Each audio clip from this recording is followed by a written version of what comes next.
Meus irmãos, mais uma série que nós encerramos, mais um mês em que nós, principalmente eu e o pastor Ricardo, trabalhamos uma série de mensagens. E dessa vez nós falamos sobre diálogos com o mundo. Foram as quartas-feiras do mês de março aqui na Igreja Batista em Araçás. E a gente aprendeu sobre cosmovisão, do que se trata isso que é cosmovisão. E a gente mostrou um pouco primeiro, na primeira mensagem, o que é de fato uma cosmovisão. Na segunda mensagem eu trouxe como Paulo trabalhou uma cosmovisão local para uma igreja local. Na quarta-feira passada o pastor Ricardo trouxe uma mensagem também de Paulo, só que diferente. Paulo ali não estava conversando com uma igreja, mas com um grupo que estava numa cidade. E como o apóstolo ele trabalhou essas mensagens?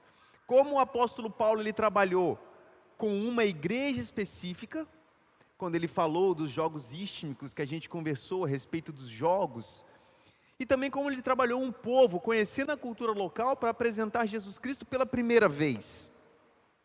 Isso foi muito interessante, porque mostra que nós devemos ter uma cosmovisão para conversar com cristãos, e uma cosmovisão também para conversar com não cristãos. Como que a gente apresenta a mensagem do Evangelho de forma honesta para todos os públicos. Lembre-se dessa palavra, de forma honesta. Isso diz muito para nós, porque atualmente nós também temos que apresentar o Evangelho tanto para pessoas que afirmam conhecer Jesus de alguma forma, tanto para pessoas que nunca ouviram falar de Jesus. Talvez tenha algum preconceito com crente, ou talvez conheçam Jesus pintado numa tela, ou só o Jesus do The Chosen, que aliás é uma excelente série, pode assistir.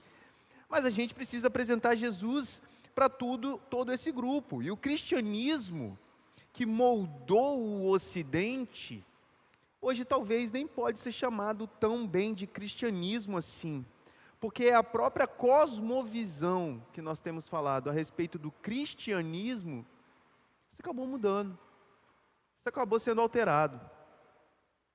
Inclusive, duas grandes festas do Ocidente têm base cristã, mas não tem nada de Cristo mais. Eu estou falando do Natal, eu estou falando também da Páscoa. Duas festas absolutamente cristãs, mas que soam como festas pagãs. Por conta disso, eu vou chamar os irmãos a abrir a Bíblia Sagrada no Evangelho de João. Nós vamos ler o capítulo 14, nós vamos do 19 até o 31. O texto na Nova Versão Internacional, o texto que eu vou ler, é narrado da seguinte forma: Jesus dizendo: dentro de pouco tempo o mundo já não me verá mais, vocês, porém, me verão, porque eu vivo, vocês também viverão. Naquele dia compreenderão que estou em meu Pai, vocês em mim e eu em vocês. Quem tem os meus mandamentos e lhes obedece, esse é o que me ama. Aquele que me ama será amado por meu Pai, e eu também o amarei e me revelarei a ele. Disse então Judas, não o Iscariotes. João deixou bem claro aqui no texto. Senhor, mas por que não te revelarás? Por que te revelarás a nós e não ao mundo? Respondeu Jesus, se alguém me ama, guardará a minha palavra. Meu Pai o amará. Nós viremos a ele e faremos nele morada. Aquele que não me ama, não guarda as minhas palavras. Estas palavras que vocês estão ouvindo, não são minhas, são de meu Pai que me enviou. Tudo isso lhes tenho dito enquanto ainda estou com vocês. Mas o Conselheiro, o Espírito Santo, que o Pai enviará em meu nome, lhes ensinará todas as coisas e lhes fará lembrar tudo o que eu lhes disse. Deixo-lhes a paz. A minha paz lhes dou. Não a dou como o mundo a dá. Não se perturbem os seus corações, nem tenham medo. Vocês me ouviram dizer, vou, mas volto para vocês. Se vocês me amassem, ficariam contentes, porque eu vou para o Pai, pois o Pai é maior do que eu. Isso eu lhes disse agora, antes que aconteça, para que quando acontecer vocês creiam. Já não lhes falarei muito, pois o príncipe deste mundo está vindo. Ele não tem nenhum direito sobre mim.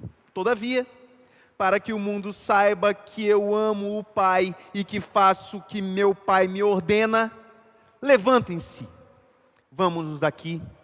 João, capítulo 14, de 19 até o 31. Diálogos com o mundo é o nosso tema. E esse texto que nós lemos é um texto muito fantástico, porque ele é parte de um texto.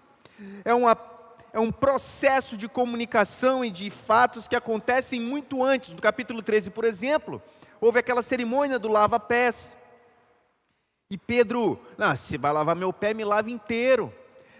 E vem uma série de diálogos, de perguntas e respostas. Judas é desmascarado e parte dali, então só ficam 11 e mais Jesus Cristo. E esse diálogo acontece e as coisas vão acontecendo antes da Páscoa judaica. Ali é um momento antes do final de semana da Páscoa judaica. E como eu falei, Natal e Páscoa são dois eventos aqui no Ocidente que envolvem praticamente todos os habitantes. Tanto o Natal quanto a Páscoa, porém, ganharam conotações completamente diferentes. Aqui nós estamos falando algo que estava acontecendo em Jerusalém momentos antes da Páscoa, há 2000 anos. E 2000 anos depois, o que comemoramos? Um coelhinho que põe ovos? Há 2000 anos, um menino nasce lá no Oriente. E o que comemoramos hoje? Um senhor barbudo, um velhinho de vermelho que leva presentes? A nossa informação, ela se perdeu em algum momento e a cosmovisão do mundo ganhou uma força que nós não entendemos.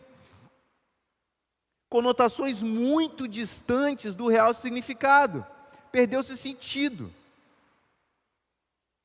Esses dois elementos hoje, Natal e Páscoa, como bem disse o pastor Ricardo na quarta-feira passada, se tornaram um altar ao Deus desconhecido em nossa Atena aqui. A nossa Atenas tem dois altares a deuses desconhecidos. Um altar chama Natal e o outro altar se chama Páscoa.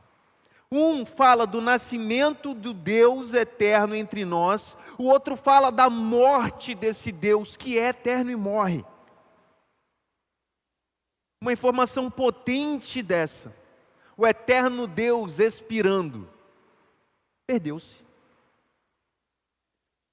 Uma fala do nascimento do que é Deus, o outro fala da morte dos primogênitos e da morte do unigênito. E essa informação se perdeu. Você consegue apresentar a verdadeira cosmovisão cristã desses eventos para as pessoas ao seu redor? Fazer como Paulo fez, como foi dito nas duas mensagens anteriores. Paulo em 2 Timóteo, capítulo 4, verso 2, fala: prega a palavra, esteja preparado a tempo e fora de tempo. Aos Efésios, no capítulo 5, no verso 15 e 16, Paulo diz: tenham cuidado com a maneira como vocês vivem, que não hajam como insensatos, mas como sábios, aproveitando o máximo cada oportunidade, porque os dias são maus. Meus irmãos, chegamos a um ponto em que reexplicar é necessário. E esse é o tema da nossa mensagem hoje. Chegamos num ponto em que a nossa cosmovisão precisa ser reexplicada. A comemoração desse mundo precisa ser reexplicada. Mas as nossas ideias precisam ser reorganizadas. Porque para nós reexplicarmos algo, nós temos que ouvir uma boa explicação. E uma boa explicação, mesmo que seja uma reexplicação, ela precisa ter os elementos de verdade que compartilham aquela informação. Esse texto que nós lemos, meus irmãos, por mais que não pareça, ele é rico nisso, numa reexplicação. Jesus está dizendo novamente e novamente aos seus discípulos, aquilo que ele já vinha dizendo há 3 anos. Jesus, ele não poupou os minutos e os segundos dos seus últimos momentos como Jesus Cristo homem, pelo menos antes da ressurreição. Ele não poupou a reexplicação. Ele disse, mais de uma vez, naqueles últimos instantes, qual é o verdadeiro significado dele ser Deus, dele ser homem, dele precisar morrer e dizer que ele vai voltar. Por conta disso, o primeiro ponto que a gente vai entender é que é necessário reexplicar o sentido verdadeiro. Lá no Êxodo, meus irmãos, vocês lembram? O povo de Israel estava preso. O povo de Israel era escravo, trabalhando de sol a sol, carregando pedras, fazendo pedras da maneira mais rudimentar possível e sem os instrumentos necessários, porque o faraó, depois que Moisés e Arão foram de encontro a ele, ele foi punindo ainda mais o povo hebreu. O tempo passando, a punição ficando cada vez mais severa, o povo hebreu chegou a um ponto de quase desfalecer. Deus diz, matem um cordeiro, passe nos umbrais da porta, e essa noite vai ser a passagem do anjo da morte pelo Egito. Toda a porta que tiver o sangue, o primogênito será preservado. A porta que não tiver sangue, o primogênito não será preservado. E assim foi. Esse anjo passa e os primogênitos morrem, até dos animais. E foi um momento de muito pranto no Egito. Gritos em todos os lares. Todos os primogênitos morreram. Foi assim que Deus libertou Israel do cativeiro egípcio. Com o sangue do cordeiro nos umbrais e o sangue dos primogênitos pelo chão. Contudo, a quantidade de sangue na porta não fazia diferença. Bastava que você obedecesse. Deus não perguntou, você tem fé que isso pode acontecer? Deus não perguntou, você acredita que se você passar sangue nos umbrais da porta, as coisas vão acontecer? Não, Deus disse, obedeça, e eu digo, a sua casa será poupada, acreditando ou não. Mas hoje a Páscoa, ela não tem mais essa representação para nós. A Páscoa não é mais a morte dos primogênitos dos nossos inimigos, nem a morte daquele cordeiro que foi imolado para que o sangue fosse passado nos umbrais. Hoje a Páscoa representa a morte do unigênito do Pai. E nós não podemos confundir essa palavra primogênito com unigênito. Porque primogênito é a primeira cria. Unigênito é um com o Pai. Jesus Cristo é unigênito, Deus com Deus, Deus em Deus.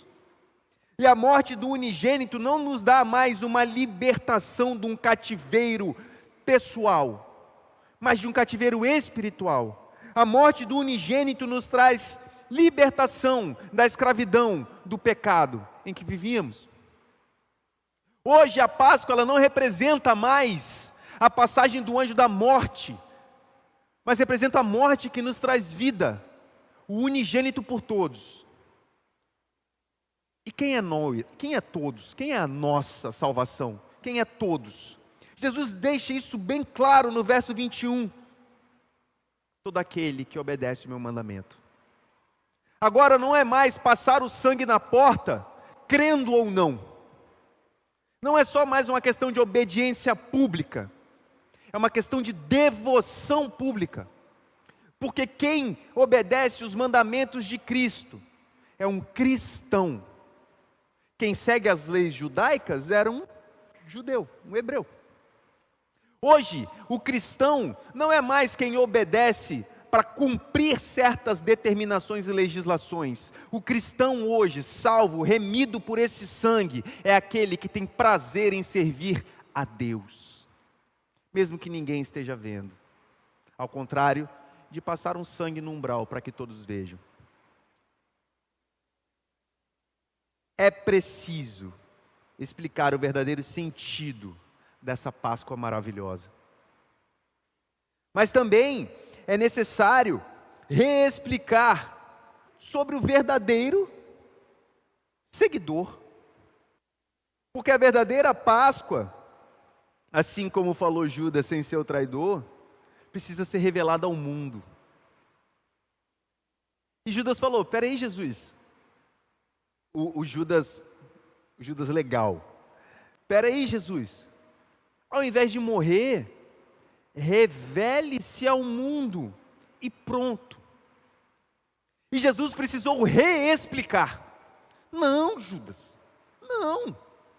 O que vai te salvar não é eu me revelar Deus ao mundo, mas o meu sangue cobrir o seu pecado.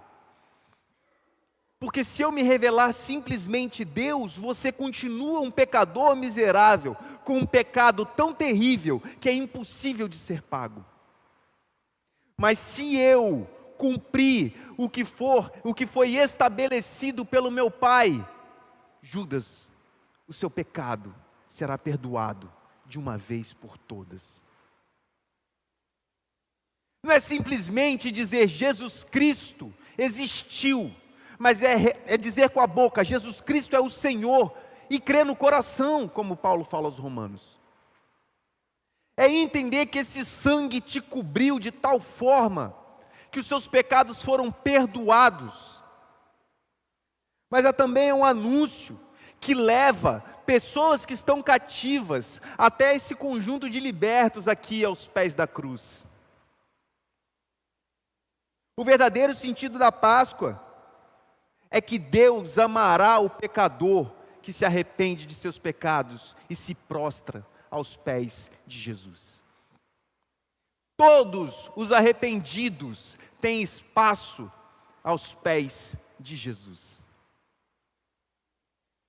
O verdadeiro sentido da Páscoa é que o sangue desse Jesus Cristo, que recebe todos os arrependidos aos seus pés, continua limpando o pecador miserável como eu.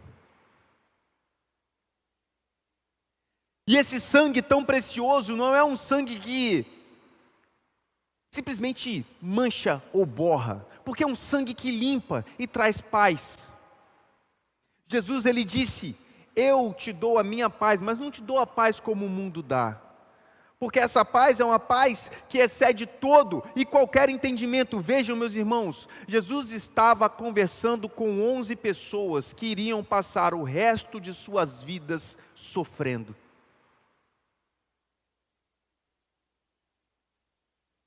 Pedro passou uma vida de pregação e foi crucificado de cabeça para baixo. Simão Zelote, crucificado.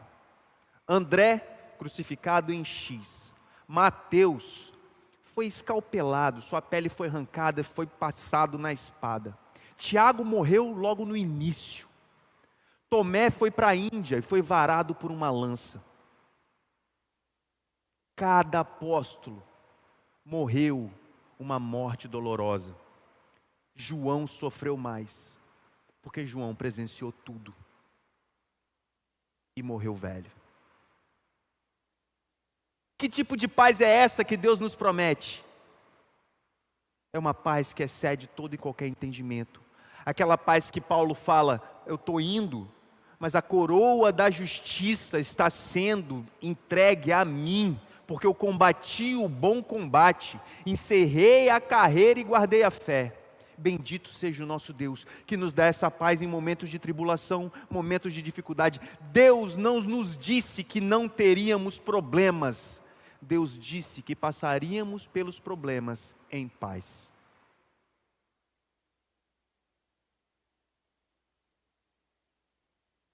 O anúncio para os libertos é um anúncio absurdo, porque é um anúncio de um Deus Pai, que é visto pelo Deus Filho e conhecido pelo Deus Espírito Santo. Mas espera aí, nós não estamos falando de 3 deuses. A gente não pode confundir esse versículo. Esse versículo fala de 3 pessoas, mas não fala de 3 deuses. São 3 pessoas de um Deus. Uma essência, 3 pessoas. Divida as pessoas, mas não divida a essência. Porque se o Espírito de Deus habita em nós, é o próprio Deus habitando em nós. É o próprio Pai, o próprio Filho, o próprio Espírito habitando em nós como essência, mas não como pessoa. Jesus Cristo aqui, Ele manifesta publicamente esse absurdo trinitário que é Deus em essência.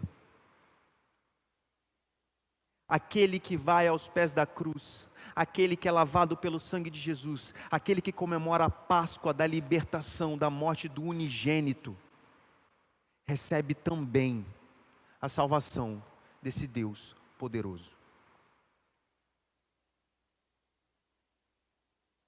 E esse é o verdadeiro seguidor de Jesus. Jesus continua explicando, e ele diz também, foi necessário para Jesus reexplicar sobre a esperança verdadeira da Páscoa. Do verso 28 até o verso 31, Jesus fala: eu estou indo, mas eu estou voltando. Eu vou, mas eu volto.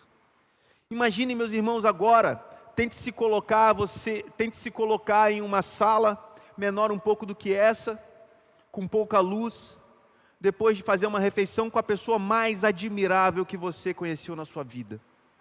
Uma pessoa que fez não só milagres, mas que você tinha uma intimidade ao nível do absurdo. Uma pessoa que falou com você coisas que o texto de João disse não caberia nesse livro. No final do Evangelho de João, João deixa claro, muitas outras coisas Jesus fez, mas é impossível registrar tudo. Imagina quantas histórias nesses 3 anos, quão intenso foi o relacionamento dos apóstolos com Jesus, nesses 3 anos e meio, 3 anos de vida compartilhada. O que eles não ouviram, o que eles não sentiram, a presença de Deus do lado deles. De repente, em um momento específico, esse Deus diz: pois é, estou falando antes que eu vou morrer e vou voltar. Imagina que momento de ansiedade não foi esse. Imagine que momento de angústia.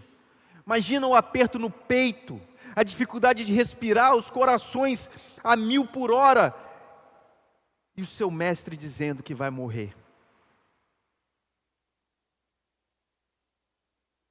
Foi um momento em que Jesus apresentou de novo a esperança verdadeira para os seus apóstolos.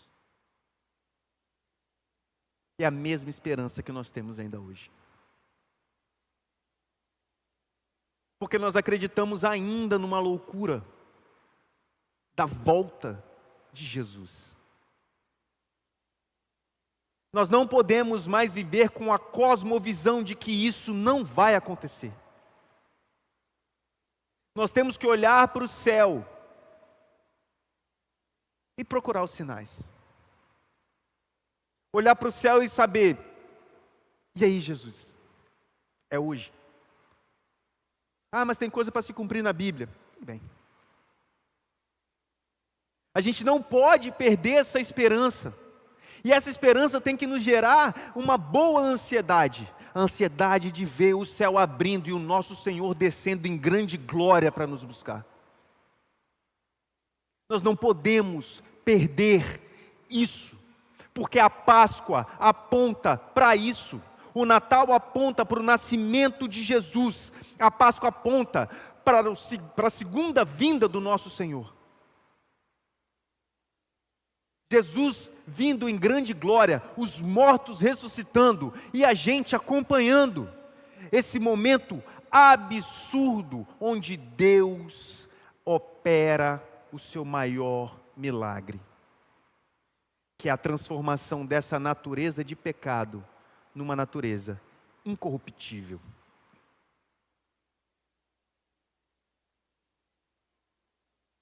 A compreensão da mensagem cristã é nossa cosmovisão.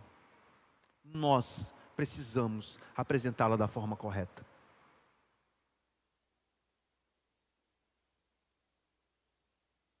Como eu disse, reexplicar é necessário. Jesus, no final do texto, ele incentiva de forma corajosa. E ele fala com bastante intrepidez. O Senhor fala: todavia é preciso que o mundo saiba que eu amo o Pai e que faço o que meu Pai ordenou. Levantem-se e vamos. Estou indo morrer. Fecha parênteses. Levantem-se, que eu estou indo morrer. Esse é o nosso Deus. Esse é o Senhor que nós pregamos. O Senhor que não é covarde, mas era manso e humilde de coração. O Senhor que obedeceu a mensagem de Deus, mesmo sendo Deus, como está escrito em Colossenses. A ordem de Cristo para o grupo é: estejam de pé. E o que eles fazem? Obedecem. Não é para ter medo da realidade, é para enfrentar a realidade. E o que Deus disse que aconteceria? Disse que Jesus morreria. Então é o que tem que ser feito. Judas, sem ser o Iscariotes, não é me apresentar ao mundo, é obedecer o que foi dito por Deus. A sexta-feira foi um dia de dor para Jesus e para todos que acompanhavam ele. Jesus sentiu na pele e todos que o amavam sentiram no peito.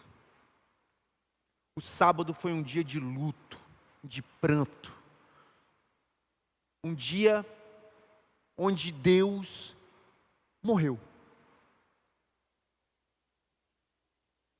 Um dia onde aquele homem que operou milagres absurdos, andou sobre o mar, parou uma tempestade, levantou defuntos, fez cegos enxergarem, surdos ouvirem, os demônios fugiam da presença dele.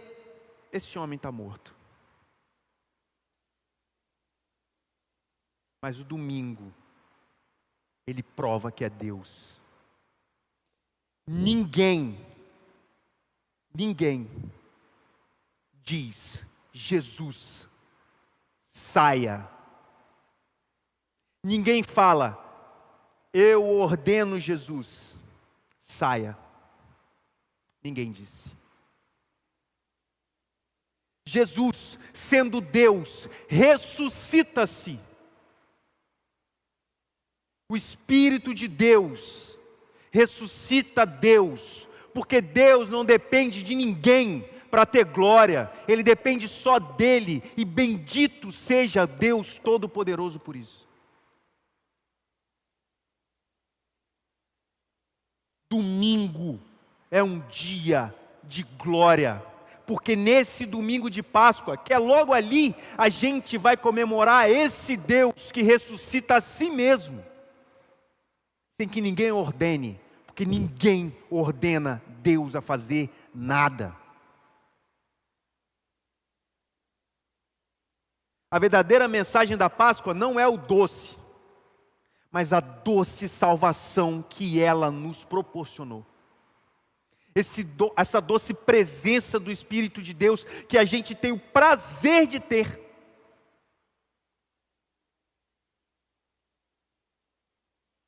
Não estou dizendo que você não possa comer o bombom. Coma. Ah, estou de dieta. Eu não. Então, saibam que eu estou aqui, correndo meus 8 quilômetros, quintas, sábados e segundas, para comer um bombom e uma pizza. Pode comer, meu irmão, mas saiba que o objetivo da Páscoa não é esse doce que você recebeu. A Páscoa é a história da mão de Deus intervindo na história, livrando, salvando e libertando o povo dele. No Egito, libertou com morte. Mas hoje é com vida, e vida em abundância. Leva essa mensagem para frente, meu irmão. Mude a cosmovisão da Páscoa para as pessoas que estão ao seu redor. Esse final de semana agora, apresente a verdadeira cosmovisão de Jesus Cristo ressurreto no domingo de Páscoa. Come bombom, seja feliz, seja um cristão e apresente Jesus como Senhor e Salvador na vida de todo aquele que tem ouvido para ouvir. Vamos ficar de pé? Vamos ficar de pé e adorar esse Deus maravilhoso. Vamos orar e agradecer pela Páscoa. Jesus não precisava morrer por mim, porque se Ele não morresse por mim, Ele ia continuar sendo Deus do jeito que Ele é. Jesus morrer foi bom para mim, só para mim, não foi bom para Ele só foi dor e a minha companhia eternamente, mas para mim foi uma maravilha, porque eu não fui condenado, eu sou salvo, só porque Ele me amou. Fui salvo sem eu ter feito nada, Ele fez tudo, e eu fui salvo. Ele fez tudo. Nesse domingo, vamos contar para todo mundo que Ele já fez tudo. Vamos orar? Deus bendito, maravilhoso, muito obrigado, Pai, porque mais um dia nós pudemos falar da Tua palavra, da Tua mensagem. Obrigado, Senhor, porque o Senhor morreu por nós. Obrigado, Pai, porque o Senhor é bendito, Deus maravilhoso. Muito obrigado, meu Deus, porque o Senhor é bom, eternamente bom. Obrigado, Pai, pela Páscoa. Obrigado, Deus, pela Páscoa.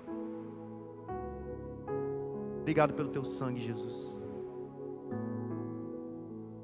Obrigado, Pai.